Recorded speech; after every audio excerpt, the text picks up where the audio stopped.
السلام علیکم، welcome back to another video. تو آج میں آپ کو 4 ایسی سٹیجز بتاؤں گا، ٹھیک ہے، جن پہ آپ چل کر ایک کامیاب زندگی جو ہے نا حاصل کر سکتے ہیں۔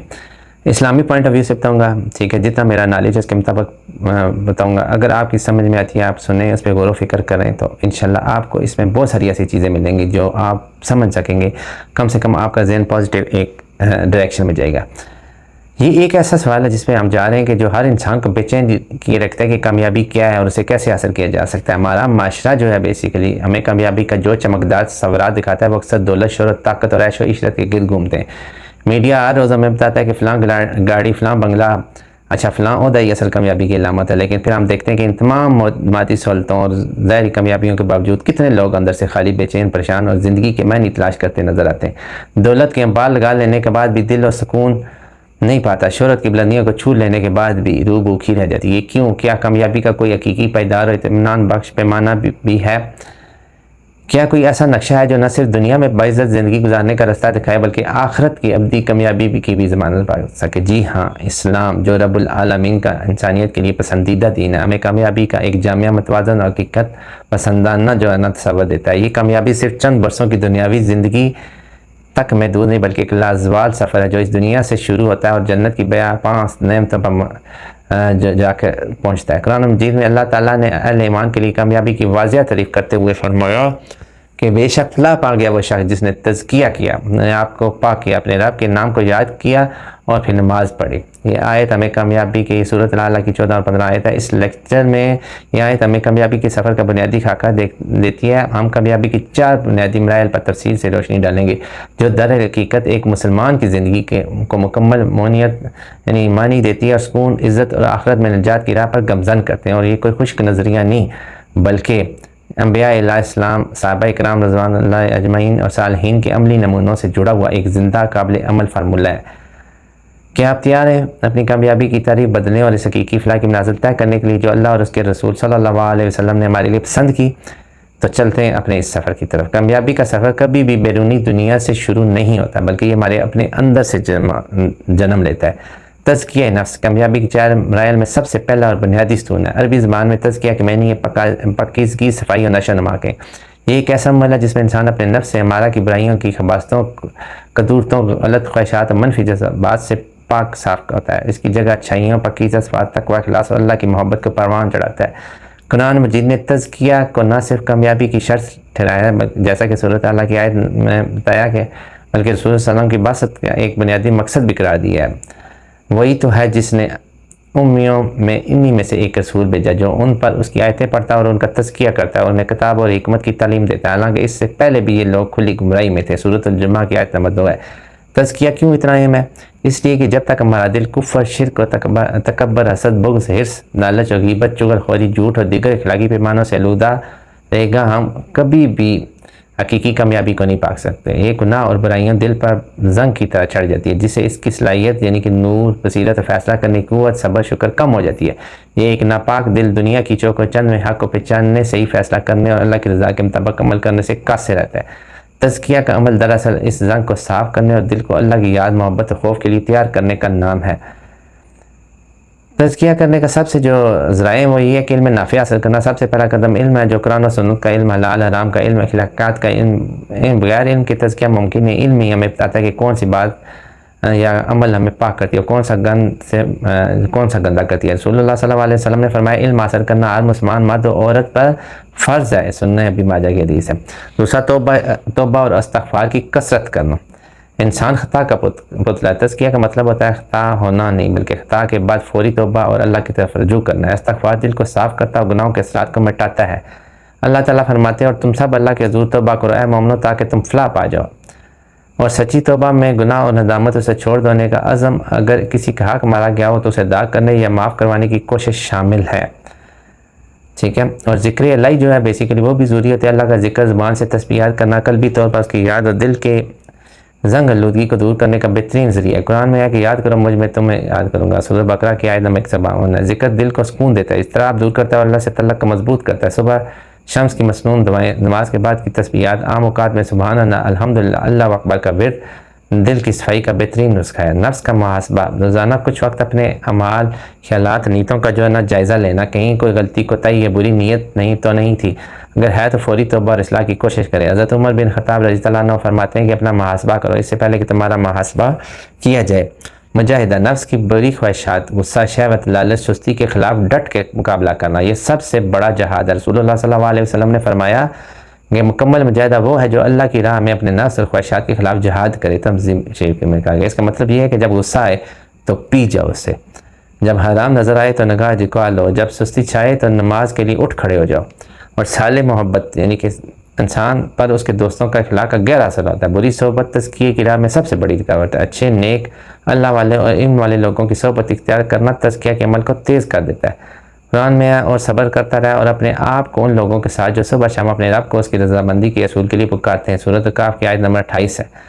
تزکیہ کہ یہ مرحلہ کوئی ایک بار کا عمل نہیں بلکہ زندگی بھر جاری رہنے والا سفر ہے۔ جب انسان کسی حد تک اپنے نفس کو پاک کر لیتا ہے تو اس کی نیت درست ہو جاتی ہے، اس کا دل اللہ کی محبت سے لبریز ہوتا ہے اور اس کے اخلاق سمجھ جاتے ہیں تو وہ کامیابی کے اگلے مرحلے کے لیے تیار ہو جاتا ہے۔ یہی پاکیزہ دل ہی وہ زمین ہے جس پر عبادات کا پھل جو ہے نا پھلتا پھولتا ہے۔ جو مرحلہ نمبر 2 ہے وہ بیسیکلی یہ ہے کہ عبادت کی پابندی اور جو ہے نا اس کی کرنا۔ جب دل کا زنگ صاف ہو جاتا ہے تو نفس کسی حد تک راہ راست پا جاتا ہے تو کامیابی کا دوسرا مرکزی مرحلہ شروع ہو جاتا ہے، عبادت کی پابندی اور اس کی اور کسی حد تک یعنی کہ در حقیقت جو ہے نا بیسیکلی جو تزکیہ کا مقصد ہوتا ہے نا عبادت اس کی صحیح و کیفیت کے ساتھ ادا کرنے کے لیے دل کو تیار کرنا ہے۔ عبادت صرف نماز، روزہ، زکوٰۃ، حج تک محدود نہیں بلکہ اللہ تعالیٰ نے فرمایا میں نے جنوں انسانوں کو صرف اپنی عبادت کے لیے پیدا کیا۔ سورۃ الذریات کی آیت نمبر 56 ہے۔ اس وسیع تناظر میں دیکھیں تو ہمارا ہر اچھا عمل، ہر نیک کام جو اللہ کی رضا کے لیے کیا جائے عبادت بن جاتا ہے، لیکن ارکان اسلام یعنی جو نماز، روزہ، زکوٰۃ، حج کی باتیں بنیادیں خاص شکلیں ہیں جو ہمیں باقاعدگی اور پابندی کے ساتھ ادا کرنی ہوتی ہیں۔ یہی وہ اعمال ہے جو ہمارے تزکیہ شدہ دل اور اللہ کے درمیان براہ راست تعلق قائم کرتے اور ہماری کامیابی کی عمارت کو مستحکم بناتے ہیں۔ عبادت اللہ کے ساتھ بندے کے رشتے کی تجدید اور مضبوطی کا نام ہے۔ نماز میں کھڑے ہونے کا مطلب ہے کہ بندہ اپنے خالق کے سامنے سر پر سجود ہو کر اس کی عظمت بڑائی اور اپنی عاجزی کا اقرار کر رہا ہے۔ یہ تعلق انسان کو روحانی سکون اور معنیت دیتا ہے۔ باقاعدگی سے عبادات انسان کو برائیوں سے روکتی ہیں۔ قرآن نماز کے بارے میں فرماتا ہے کہ نماز قائم کرو، بے شک نماز بے حیائی اور برے کاموں سے روکتی ہے۔ یہ سورۃ المنکبات 45 نمبر آیت ہے۔ اس کی روزہ صبر اور تقویٰ سکھاتا ہے، زکوٰۃ بخل اور لالچ کو ختم کر دیتی ہے۔ عبادات خاص طور پر نماز انسان کے دن اور رات کو ایک صحت مند ترتیب دیتی ہے۔ یہ ترتیب پھر اس کی پوری زندگی، تعلیم، کاروبار، گھریلو معاملات میں مثبت طور پر چھلکتی ہے۔ قلبی سکون کا چشمہ، سچے دل سے کی گئی عبادت خاص طور پر نماز میں خشوع خضوع دل کا ایک بے مثال سکون اور طمانینت عطا ہوتی ہے۔ اللہ تعالیٰ فرماتے ہیں یقیناً ایمان والوں کو اطمینان ہو جاتا ہے کہ اللہ کے ذکر سے سنو، اللہ ہی کے ذکر سے دلوں کو اطمینان حاصل ہوتا ہے۔ سورۃ الرعد کی آیت نمبر 28 ہے یہ۔ اور کامیابی کی کنجی قرآن حدیث میں برہا عبادت گزاروں کو کامیاب مفلحون قرار دیا گیا۔ پہلے مرحلے میں تزکیہ میں گزری آیت سورۃ الاعلیٰ کی 14-15 میں تزکیہ کے بعد فوراً نماز کا ذکر کامیابی کی شرط کے طور پر آتا ہے۔ اخلاص سے عبادت صرف اور صرف اللہ کی رضا کے لیے نہیں چاہیے۔ ریاکاری، دکھاوا، لوگوں کو خوش کرنے کا جذبہ عبادت کو ضائع کر دیتا ہے۔ قرآن پاک میں سورۃ القصر میں واضح فرمایا گیا ہے کہ پس تم اپنے رب کے لیے نماز پڑھو اور قربانی کرو۔ رسول اللہ صلی اللہ علیہ وسلم نے فرمایا مال کا دار و مدار نیتوں پر، بخاری مسلم کی حدیث ہے۔ اچھا، عبادت وہی قابل قبول ہے جو رسول اللہ صلی اللہ علیہ وسلم کے طریقے کے مطابق ہو۔ نئے طریقہ ایجاد کرنا بدعت عبادت کو باطل کر دیتے۔ آپ صلی اللہ علیہ وسلم نے فرمایا جس شخص نے ہمارے اس دین میں کوئی نیا کام ایجاد کیا جو اس میں نہ ہو تو وہ مردود ہے، بخاری و مسلم ہے۔ نماز کیسے پڑھی جائے، روزہ کیسے رکھا جائے، زکوٰۃ کس پر کتنی واجب ہے، یہ سب سنتے مطالعہ سے سیکھنا اور اس پر عمل کرنا ضروری ہے۔ اچھا، اس کے علاوہ خشوع خضوع سے عبادت کرنی چاہیے۔ دل اور دماغ دونوں کا حاضر ہونا ضروری ہے۔ نماز آنکھیں بند کر کے یا ادھر ادھر دیکھتے ہوئے نہیں بلکہ سجدہ گاہ پر نظر رکھتے ہوئے اور کلمے پر غور کرتے ہوئے اللہ کی عظمت کو محسوس کرتے ہوئے نماز ادا کرنا۔ قرآن میں مومنوں کی صفت بیان کرتے ہوئے کہا گیا کہ جو اپنی نماز میں خشوع اختیار کرتے ہیں۔ سورۃ المومنون 2۔ روزے میں صرف بھوکا پیاسا نہیں بلکہ آنکھ، کان، زبان اور ہاتھ پاؤں کو بھی گناہوں سے بچانا شامل ہے۔ وقت کی پابندی، یعنی کہ جو انسان وقت کی پابندی کرتا ہے تو وہ بھی جو ہے نا مقررہ وقت پر اپنی نمازوں کو بجماعت ادا کرتا ہے، اپنی زکوٰۃ وغیرہ جو ہے نا اس کی قدر و منزلت وغیرہ اور نفس کو اپنی تربیت یعنی وہ دیتی ہے۔ اچھا، اور مستقل مزاجی سے عبادات میں تسلسل بہت ضروری ہے۔ رسول اللہ صلی اللہ علیہ وسلم نے فرمایا اللہ تعالیٰ کو سب سے زیادہ محبوب عمل وہ ہے جو ہمیشہ کے لیے کیا جائے، یعنی تھوڑا ہو لیکن مسلسل ہو۔ رمضان کے بعد 6 مہینے نماز چھوڑ دینا یا جمعے کی نماز کے علاوہ کبھی مسجد نہ جانا کامیابی کی راہ میں رکاوٹ ہوتے ہیں۔ جو مرحلہ نمبر 3 ہے وہ معاشرتی ذمہ داریاں اور اخلاقیات ہیں بیسیکلی. اسلامی کامیابی کا تیسرا اہم مرحلہ یہ ہے کہ ایک فرد اپنی ذات، اپنے رب کے تعلق، تزکیہ، عبادت کو درست کرنے کے بعد اپنے گرد و پیش کے معاشرے میں ایک فعال، مفید اور مثالی کردار ادا کرے. یہ مرحلہ معاملات یعنی انسانوں کے باہمی تعلقات، لین دین کے اصولوں پر مبنی ہے. اسلام فرد کو معاشرے سے کاٹ کر نہیں دیکھتا. ایک کامیاب مسلمان صرف اپنی نماز روزے میں ہی نہیں بلکہ اپنے خاندان، پڑوسیوں اور جو ہے نا رشتہ داروں وغیرہ کے جو ہے نا دوستوں، ساتھیوں، معاہدہ کرنے، غریبوں، یتیموں، مسکینوں، یہاں تک کہ جانوروں اور ماحول کے ساتھ سلوک میں بھی شریعت کے بتائے ہوئے اخلاقی اصولوں پر پورا اترتا ہے. رسول اللہ صلی اللہ علیہ وسلم نے کی بعثت کا ایک اہم مقصد اخلاق کی تکمیل تھا. آپ صلی اللہ علیہ وسلم نے فرمایا کہ مجھے بھیجا گیا ہے تاکہ میں اخلاق کے حسن کو مکمل کروں. موطا میں امام مالک میں یہ لکھا ہوا. جو والدین کے ساتھ اس نے سلوک کرنا، قرآن میں اللہ تعالیٰ نے عبادات کے فوراً بعد والدین کے ساتھ نیکی کرنے کا حکم دیا ہے، اور تمہارے رب نے فیصلہ کر دیا کہ تم اس کے سوا کسی کی عبادت کرو. والدین کے ساتھ اس نے سلوک کرو اور ان کی خدمت کرو، ان کا احترام، ان کی ضروریات کا خیال رکھنا، حتیٰ کہ ان کے ساتھ نرم لہجے میں بات کرنا بھی عبادت ہے. نافرمانی کبیرہ گناہ ہے. بیوی کا شوہر کے ساتھ اور شوہر کا بیوی کے ساتھ اچھا برتاؤ کرنا یہ بھی ایک بہت. اولاد کی اچھی پرورش اور تعلیم کرنا یہ بھی. اولاد جو ہوتی ہے وہ اللہ تعالیٰ کی امانت ہوتی ہے. ان کی جسمانی ضروریات پوری کرنے کے ساتھ ساتھ انہیں اچھے اخلاق، اسلامی تعلیمات اور معاشرے کا مفید فرد بنانا والدین کی ذمہ داری ہے. رسول اللہ صلی اللہ علیہ وسلم نے فرمایا ہر بچہ فطرت اسلام پر پیدا، پھر اس کے والدین اس کو دین نصرانی یا مجوسی بنا دیتے ہیں. رشتہ داروں کے ساتھ صلہ رحمی کرنا، پڑوسیوں، دوستوں اور معاشرے کے دوسرے حقوق کا پڑوسیوں کا خیال رکھنا، دوستی میں اخلاص اور وفاداری، اچھے اور نیک دوست بنانا، خود اچھا دوست بننا، دوسروں کے ساتھ خیانت، دھوکہ دہی، بد اخلاقی، غیبت، چغل خوری، طعنہ زنی سے مکمل پرہیز کرنا. رسول اللہ صلی اللہ علیہ وسلم نے فرمایا مسلمان ہو ہے جس کی زبان اور عادت سے دوسرے مسلمان محفوظ رہیں. یہ بخاری میں ہے. تو جو ہے نا بیسیکلی حلال رزق کی تلاش کرنا. کامیاب انسان وہ ہوتا ہے جو اپنی اور اپنے خانہ کی روزی کے لیے حلال رزق کو تلاش کرتا ہے، حرام کمائی سے بچتا ہے. ٹھیک ہے، اور نہ صرف آخرت میں، کیونکہ حرام کمائی جو ہے وہ نہ صرف آخرت میں عذاب کا باعث بنتی ہے بلکہ دنیا میں بھی برکت ختم ہو جاتی ہے. رسول اللہ صلی اللہ علیہ وسلم نے فرمایا کہ حلال روزی کی تلاش پر ہر مسلمان کا فرض ہے. ٹھیک ہے، زکوٰۃ اور صدقات کی ادائیگی. مال پر زکوٰۃ فرض ہے. اس سے وقت پر حساب لگا کر مستحقین تک پہنچانا، اس سے مال پاک ہوتا ہے، غربت کم ہوتی ہے اور معاشرے میں ہمدردی بڑھتی ہے. زکوٰۃ ادا نہ کرنا مال کو تباہ کر دیتا ہے. اور یہ سب معاشرتی ذمہ داریاں نبھانا در حقیقت ہمارے تزکیہ اور عبادت کی کسوٹی ہے. ایک شخص جو نماز روزے کا پابند ہے لیکن والدین کی نافرمانی کرتا ہے، پڑوسی کو ستاتا ہے، دھوکہ دہی سے کاروبار کرتا ہے، اس کے عبادات نامکمل اور اس کی کامیابی مشکوک ہے. حقیقی کامیابی تبھی ہے جب ہماری عبادات ہمارے معاشرے میں ایک نیک، مہربان، ایماندار، مفید فرد ہمیں بنائے. اور جو چوتھا مرحلہ ہے، فائنل سٹیج ہے، وہ دعوت اصلاح اور اخلاص عمل ہے. بیسیکلی کامیابی کے سفر کا آخری اور سب سے اعلیٰ مرحلہ یہ ہے کہ ایک فرد جو اپنے آپ کو پاک کر چکا ہے، تزکیہ، اپنے رب سے مضبوط تعلق کر چکا ہے، عبادات اور اپنے معاشرے میں ایک مثالی کردار ادا کر رہا ہے، معاملات میں وہ صرف اپنے ذات تک محدود نہ رہے بلکہ دوسروں کی بھی بھلائی و اصلاح کا ذریعہ بنے. یہ مرحلہ دونوں اہم ستونوں پر مشتمل ہے، دعوت اور اصلاح. اور اخلاص عمل یہ در حقیقت کامیابی کی تکمیل اسے دائمی بنانے کا ایک عمل ہے.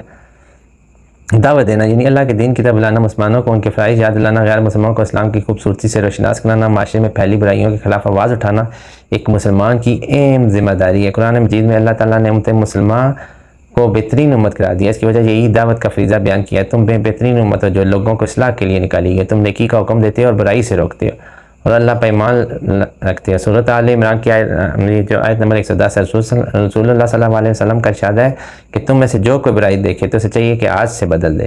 اگر اس کی طاقت نہ ہو تو زبان سے منع کرے، اگر اس کی بھی طاقت نہ ہو تو دل سے برا سمجھے. یہ اور یہ ایمان کا کمزور ترین درجہ ہے، مسلم میں بیان کیا گیا. تو اخلاص عمل جو بیسیکلی یہ کامیابی کی چار جو مراحل ہیں، سب سے اعلیٰ ترین مقام جو ہے وہ احسان کا مطلب ہے، کمال عمل ہے. یا یہ تصور کر کے عبادت کرنا کہ تم اللہ کو دیکھ رہے ہو، اگر چاہے تم اسے نہیں دیکھ سکتے لیکن وہ تمہیں دیکھ رہا ہے. تو دعوت جو ہے بیسیکلی اجر و عظیم کے دوسروں کو دعوت دینے والے کو ان کی نیکیوں کے برابر اور بغیر اس کے ثواب میں کمی کی اجر ملتا ہے. رسول اللہ صلی اللہ علیہ وسلم نے فرمایا جس نے کسی کو ہدایت کی طرف بلایا اس کے لیے اس پر عمل کرنے والے نے جتنا ثواب ہوگا بغیر ان کے ثواب کے کسی کمی کے. مسلم یہ کامیابی کو دائمی بناتا ہے. بیسیکلی اللہ کی محبوبیت یعنی اللہ تعالیٰ ان لوگوں سے محبت کرتا ہے جو دوسروں کی بھلائی چاہتے ہیں اور انہیں حق کی طرف بلاتے ہیں اور خود بھی احسان کی کیفیت میں زندگی گزارتے ہیں. تو یہ جو چار مرحلے ہیں جو میں نے آپ کو بتایا یہ اسلامی ماڈل ہے ہمیں ایک متوازن، جامع اور پائیدار کامیابی کی راہ دکھانے کے لیے. یہ محض چار مخصوص عبادات یا رسمی اعمال کا نام نہیں بلکہ ایک مکمل طرز زندگی کا نقشہ ہے جو انسان کو باطن و ظاہر دونوں لحاظ سے سنوارتا ہے. ٹھیک ہے، تو یعنی یہ دونوں طریقے سے بہتر کرتا ہے. یہ چاروں مراحل ایک دوسرے سے گہرے طور پر جڑے ہوئے ہیں. تزکیے کے بغیر عبادت میں روح نہیں آتی. عبادت کے بغیر معاشرتی ذمہ داریاں نبھانا مشکل ہوتا ہے, اور معاشرتی اخلاقیات کے بغیر دعوت بے اثر ہو جاتی ہے. دعوت احسان کے بغیر کامیابی نامکمل رہ جاتی ہے. یہ ایک مسلسل سفر ہے جس میں ترقی کرتے رہنا ہوتا ہے. آج ہم جن مسائل کا شکار ہیں, خاندانی بکھراؤ, معاشرتی بے راہ روی, معاشی بددیانتی, روحانی پریشانی, آپ سب کی بنیادی وجہ اسلامی تصور کی کامیابی سے دوری ہے. ہم نے کامیابی کو صرف مادی ترقی اور ذہنی عروج تک محدود کر دی ہے, جبکہ اسلام ہمیں ایک جامع, متوازن اور دائمی کامیابی کا راستہ دکھاتا ہے جو دنیا کی عزت اور آخرت کی نجات پر منتمج ہے. آج ہم اپنے آپ کو یہ یاد کرنے کی ہمیں خود سے ضرورت ہے کہ ہم اپنی کامیابی کی طریق کو اسلام کے مطابق ڈالیں گے. اپنے اندر کی صفائی تزکیہ کا سفر شروع کریں گے. اپنی عبادات کو معیاری پابند بنائیں گے. اپنے گھر محلے اور معاشرے کا ایک مہربان, ایماندار اور ذمہ دار فرد بنیں گے, اور پھر دوسروں کو بھی اس خوبصورت اور کامیاب زندگی کی طرف دعوت دینے کی کوشش کریں گے, ہمیشہ یہ احساس رکھتے ہوئے اللہ ہمیں ہر لمحہ دیکھ رہا ہے.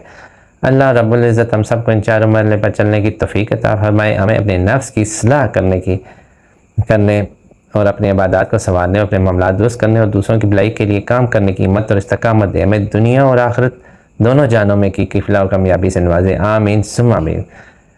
بات یہ ہے کہ اس دعا کے ساتھ آج کی ویڈیو اینڈ کرتے ہیں کہ اللہ تعالیٰ ہمیں بھی اس سفر میں کامیابی عطا فرمائے, اور آپ جتنے سننے والے ہیں اللہ تعالیٰ آپ لوگوں کو بھی توفیق دے کہ آپ اس سفر میں اپنی کامیابی کو یقینی کر سکیں. اور جب اس زندگی سے گزر رہے ہوں, گیٹ آف وے جسے ہم قبر کہتے ہیں, ٹھیک ہے, اس میں سے جب گزر رہے ہیں تو اس سے پہلے ہم اپنا تزکیہ نفس سب کچھ کر کے اپنے اعمال, اپنے اس نفس کو جو ہے نا نفس مطمئنہ میں اس کو ہم نے ڈال چکے ہوں کہ اللہ تعالیٰ کے حضور پیش ہوتے ہوئے ہمیں کسی قسم کی کوئی ندامت نہ ہو. جو گناہ ہم سے ہوں گے اللہ تعالیٰ ان کی ہمیں معافی دے. اگر آج کی ویڈیو آپ کو اچھی لگی ہو تو اسے لائک اینڈ شیئر کر دیں, چینل کو لازمی سے سبسکرائب کر دیں. ملتے ہیں نیکسٹ ویڈیو میں. جی اللہ حافظ.